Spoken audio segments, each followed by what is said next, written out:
Buenas tardes a todas las personas que nos sintonizan en este nuestro tercer viernes de emprendimiento. Como todos los viernes, estamos tratando de traer una historia interesante, inspiradora, que nos haga pensar, pues, cómo utilizar herramientas que tenemos para emprender y desarrollar nuevas ideas de negocio y nuevos mercados. En el día de hoy, gracias a nuestra mega, triple, cuádruple y todas las estrellas del mundo, Carla Cabrera, que es la interna que tenemos, la pasante, ella nos ha traído una persona con una historia súper interesante. Y Carla, tenemos que agradecer porque está trayendo mucha energía en cantidad y en calidad a través de las personas que está trayendo para entrevistar. Usualmente tenemos personas como de cierta edad, y Carla ha rejuvenecido el mercado de estas entrevistas. Y el día de hoy, ¿a quién tenemos, Carla? En el día de hoy tenemos presente a la señorita Natalie Alcantara, ¿verdad? Si no me equivoco. Sí. Una joven nacida en el Bronx, criada en Hazleton, Pensilvania. Actualmente fue una estudiante de Hazleton Area High School y hoy nos contará sobre su historia. Así que, Natalie, can you please tell us who is Natalie Alcantara in her own words? ¿Quién eres? Cuéntanos. Bueno, Natalie es una loquita, no, I'm kidding. Natalie Alcantara es una afro-latina que nació en the Bronx y después de un par de años vino para Hazleton y kind of grew up here amongst all of you guys. Pero entre todo eso, yo todavía viajaba para Santo Domingo, para Florida. You know, I visited a lot of family, and even when I went to college, I still traveled. So yo digo que yo estoy sazonada por el mundo también. Yo soy una creativa. I am a choreographer, a dancer, a model, a photographer, a creative director. Yo soy todo. I'm a visionary. And me personally, me and my brand, we are complex. Y no te puedo decir un par de palabras que me definen porque me definen todo. ¿De dónde es tu familia en República Dominicana? Somos de la capital. Good. Next question, Carla. Natalie, how has been your experience building power platform as a Afro-Latin woman? Being an Afro-Latina is something that is kind of new to all of us as Latinos, if you think about it, because before our generation, there was a lot of colorism, there was a lot of racism. I mean, there still is, pero bringing Afro-Latino into the faces of other Afro-Latinos is it's been hard, but it's kind of been a breath of fresh air because I feel like there's finally a word to define me because I am my culture. I am loud. I am Dominican. Tú sabes, comemos plátano todito. Pero también somos africano. Our hair, our features, all of it. And even our culture, it has so many things from African culture. And how can you tell me that I'm not both? You know what I mean? So being an Afro-Latina, it's been hard because everybody's like, oh, well, what are you? Or they're like, well, you speak Spanish, how are you Black? Or they're like, well, you're not Black enough because, you know, or you're not Dominican enough. I have even people from Santo Domingo que yo voy para allá and me dicen, no, tú eres americana. And I'm like, espérate, because si vamos los dos, si tú vienes conmigo para Estados Unidos, ellos van a decir que las dos somos dominicanas y ya. They're not going to know the difference between us. I speak more English than you. That's it. Esa es la diferencia. Entonces, having this word Afro-Latina and everything and pushing this in front of people's faces has been difficult because they kind of don't want to hear it. But it's like, I'm loud, I'm proud, and I'm all of it. It's the best of two words, right? Yeah. Yes. ¿Tú encontraste problemas en tu familia cuando tú comenzaste a utilizar esta expresión de Afro-Latina? Para mi familia inmediatamente, like, ellos hacen mucho comentario, like, tú sabes que they joke around y dicen, oh, no, tú sabes, lo haitiano y cosas así, dicen, todo esto es relajo, exacto. que, you know, we let them pass over, pero yo seguía y seguía. And my mom, overall, over time, she kind of slowed down with the jokes. And she's like, yeah, we're Black, I know. Pero todavía, I'm going to joke about it. And I'm like, okay, I'll let you joke about it as long as you don't deny it and you slowly, you know, so it's like it's a balance. It's a balance. Tú sabes que ahora que tú mencionas eso, yo estuve viendo que un historiador dominicano estaba hablando mucho de eso, de como que los dominicanos prácticamente que había una influencia de afuera y a él no le gustaba que se estaban como sintiendo igual que los haitianos porque eran negros, tal vez la historia es diferente. Y ahora que tú mencionas eso, yo creo que es una historia que lo ven muchas familias cuando uno está creando esa conciencia y le dice, no, espérate, nosotros somos negros. No, ¿cómo va a ser? Nosotros somos indios, de todo. Mestizo, mula. Lo o sea, que sea. Todo el entramado que hay para establecer el colorismo y este tipo de cuestiones. Y es interesante como la generación de jóvenes criados aquí ha comenzado a tomar como esa conciencia de que tú puedes ser dominicano y puedes ser negro. O sea, que tú seas negro no significa que no seas dominicano. Y creo que es como una de las cosas buenas que yo me encuentro que ha dado los negros de este país, como que nos han enseñado a sentirnos orgullosos de ser negros. Y yo creo que es un aporte grande. Sí, y hay que entender también que for the longest time ever, it was part of our history to be ashamed to be Black. Porque si tú eres negro, you're associated with slavery, and you're associated with being dumb, you're associated with all this stuff que lo blanco no. Entonces, por eso tú escuchas, digo, en la familia mía yo nunca lo escuché, pero yo sé muchos hispanos que dicen, cásate con un blanco, arreglar la raza, esto, lo que sea. Que tenga pelo bueno, los hijos, la generación que viene. Arregla la familia. Sí, yo me he sentado con gente y ellos se ponen a relajar y que, mira ese bambú, mira esto. Yo le digo, pero mírate el bebé que tú tienes en la cara. ¿Qué tú eres? Tú eres negro igual que él. No, I'm no Dominican, I'm Black. Wait, I said that backwards. I'm not Black, I'm Dominican. Yeah. And it's you know, you gotta laugh in the moment, but you have to give them patience because you know, it's hard for them to accept that they're wrong in the first place because you're wrong for denying who you are because it's still part of who you are. But you can't be mad at them for it because that's all they've known. And until they have the strength and the brain power to acknowledge. To be like, I believe it's more hard. Yeah, it's more hard to unlearn what you already know than I said that what you learn, it could be wrong, like you got teach that in a bad content. En un contexto totalmente diferente to the reality of what it is right now, or what it actually was, and we were teach the wrong way just to manipulate that information. People don't want to be wrong, and it's okay to be wrong sometimes because that's the only way you can learn.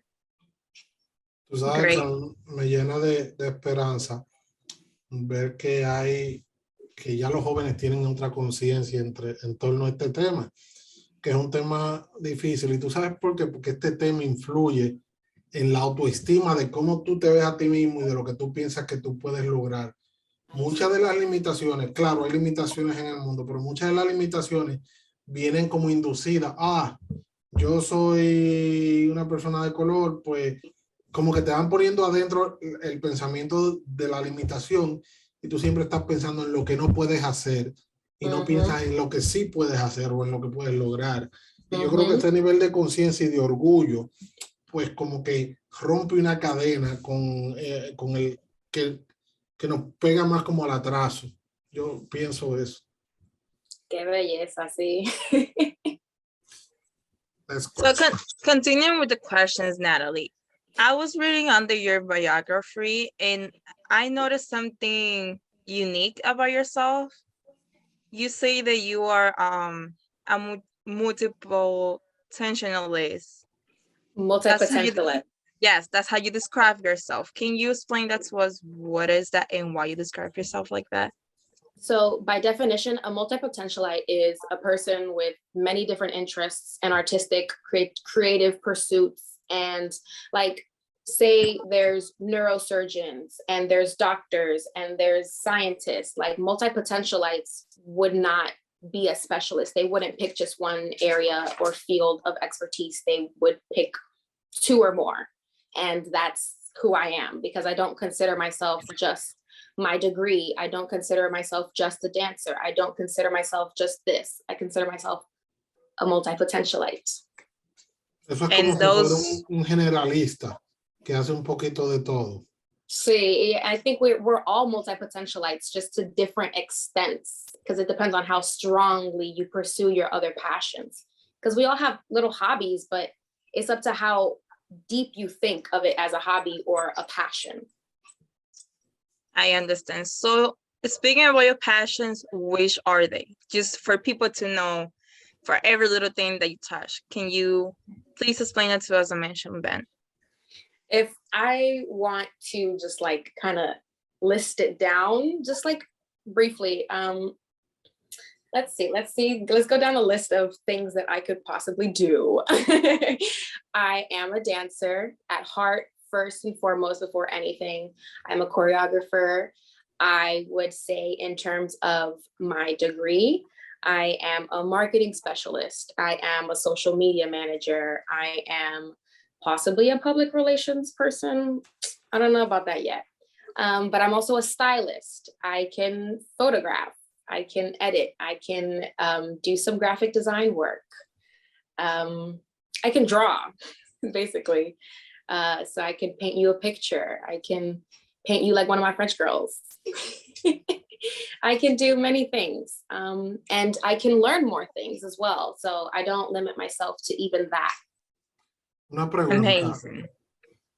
¿Cómo, o sea, tú has sido capaz de traer algo, por ejemplo, del marketing que tú estudiaste a coreografía, o como switchar parte de un conocimiento a otra área que tú estés haciendo, por ejemplo, de marketing a tú hablaste algo como de arreglar pelo, ¿fue? Estilista. Una estilista, ella se basa en el modo del diseño. So, una diseñadora. Ok, tú eres que, o sea, tú has utilizado una herramienta de un área en otra, ¿te ha servido eso?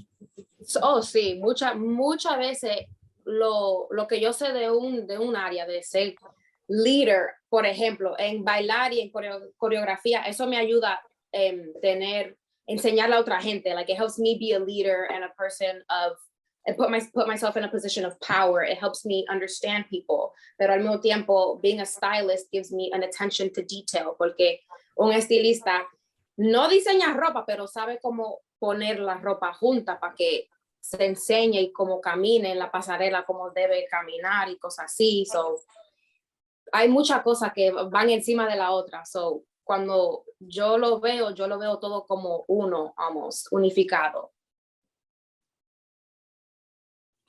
Perfect. Amazing. Now, Natalie, you graduate here in PA. What university did you went to? I went to Arcadia University. It's a little private school right outside of Philly. So I lived in Philly and then I commuted to Arcadia University for 4 years. And you graduated with a global media degree, right? Yeah, my technical degree is global media with a fashion studies concentration. So that allowed me then to also study abroad for a whole year. Meaning you did travel. So where? Ooh, girl. Okay, so I spent a semester in Paris and I spent a semester in London. And while I was in Paris, I took advantage and I just traveled to as many countries as I could, to Italy, to Germany, to the Netherlands, just like, you know, dip my cultural toes in. And I also, in Paris, I also got to still study my stuff of fashion, and I got to dance in studios, and I got to do everything, a little bit of everything, and also in London too. Wow. Going down your bio, I did notice that you were a stylist on New York Fashion Week also.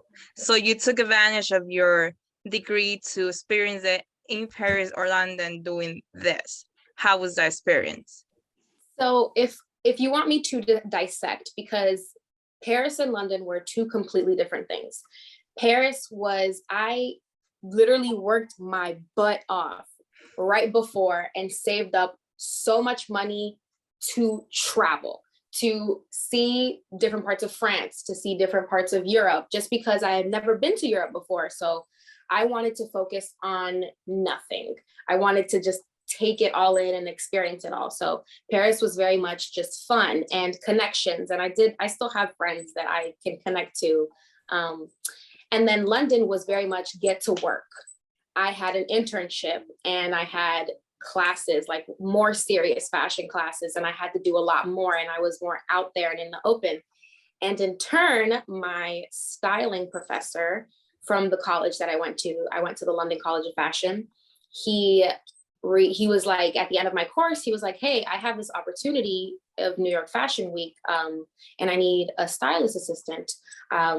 Would you be interested? And I was like, of course, by all means. And I gave him my email. And then maybe a month later, he emailed me and he was like, hey, these are the dates. Come this and this and this time. And for 3 days, I helped him prepare the different outfits for the runway. And then I helped him with the models and pair the outfits with the models. And the day of the fashion show too, I was there through the whole hustle and bustle, taking clothes on and off models, and it was insane. It was amazing. I know the experience. I mean, I know you know. Yeah, it's a little rush if you for the first time, but then the second day you just feel like, okay, I know what to do and where to go, you know where to speak with. Is a run. Now, yeah. as an Afro-Latin experiencing this, how do you feel? Like, how would you tell the community that we are in? Any advice for them? The thing is, our opportunities aren't out there. They are, but they're not out there like they are for us. So we kind of have to work twice as hard to even let them know that we exist. So the first and foremost thing that I can tell you is just to not give up, because it's going to get hard and you're going to get rejections and you're going to face problems here and there, like, you know, right at the last second or whatever the case may be. And it's going to be like, oh, but if you remember that you have come a long way to begin with, you can go even farther, because you're not stopping yourself. You have the rest of the world already stopping you. If you stop yourself, then you're stopping the other inspired youths that are coming up too. Even your generation itself, right? That you even your future generations, you know, we're all doing this so we can have a better future, so we can have generational wealth like all these green peoples, okay? Love it. So let me continue with I want you to tell us, Natalie, what is Natalie? Like, how do you come up with this name? Like, how do you put it together? Did it just pop up, or you're like, I don't know, I want something unique? How you did it? So if it's in English, you pronounce it Natera. And in Spanish, Natara. Simple. It is my first name and my last name, kind of, if you just take all the middle stuff out. Nat, and then Tara. Natalie Alcantara, Natara. And Natalie Alcantara, Natera. So that kind of came just because I was like, yo, I don't like my Instagram name.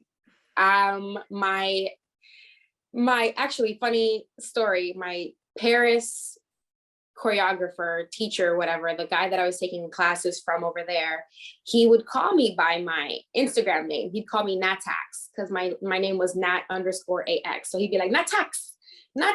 And I was like, I don't like that. I never want to be called Natax ever again. So I was like, how can I make that something simple, something better that just kind of rolls off the tongue? And it's Natara, Natera, however you want to say it. And yeah, that's just kind of how it came to be. So your business name, basically your roots, because you are showing the word who Natalie Alcantara is, just in a in a combination of them, both names. So you put in your last name, which is your parents' last name, which is the roots of where you came from. Yes, that's beautiful. I like that. I love it. I love it. Now, what can customers expect from Natalie? The way I explain Natera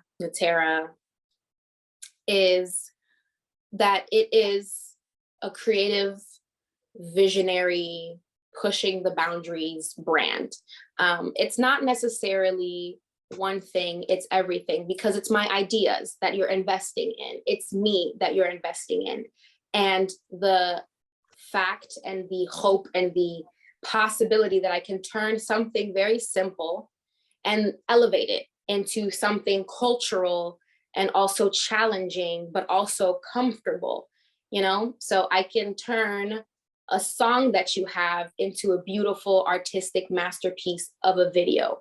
I can turn an idea like, oh, I'm really inspired by blue, and I can give you like a whole photo shoot concept. I can take something very simple and turn it into something that you don't expect. And I also, in my personal art and my personal style, what I will always give you is difference, because there's too much similarity out there. Everybody's just trying to copy each other all the time. So I'm going to make you see the world in a different way, no matter what.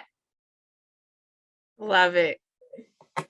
Do you have any projects in mind to develop in the future or working at the moment that you could tell us, like any ideas what you would like to do? Let's say, I don't know, in 5 years or in 10 years, like you see yourself in a big business doing this or that, anything that you dream of? Well, I am a big dreamer. I dream of not only me, but I have business ideas too. I'm not gonna say because, you know, copyright reasons, if I were to be a business person, but I could possibly have, you know, locations of things and branches. I see myself being a businesswoman and not just selling myself, but selling experiences and changing people's lives for the better and inspiring people. And my work and anything that I give to somebody or provide to the world, it's going to matter and it's going to create a change that is necessary. So wherever it is that I am in 5 years, I know that I can look back and be like, yeah, I helped people. That's enough. Love it. I'm in love with all the content that you're providing to us today. Now, Natalie, coming from a person as you, I know people don't acknowledge who you are. I don't know. I know people here, even in town, that is a little town, we not know everyone at the same moment. We can say, oh, I have seen her around, or yeah, she looks familiar, but nobody can say, oh, I know her page, oh, I know her website, I have her phone number. Can you please mention where people can get in contact with you, even social media or your website, YouTube, anything? My goal is that whenever you look up Natara, it's me, whether it is in Google or YouTube or Instagram or TikTok.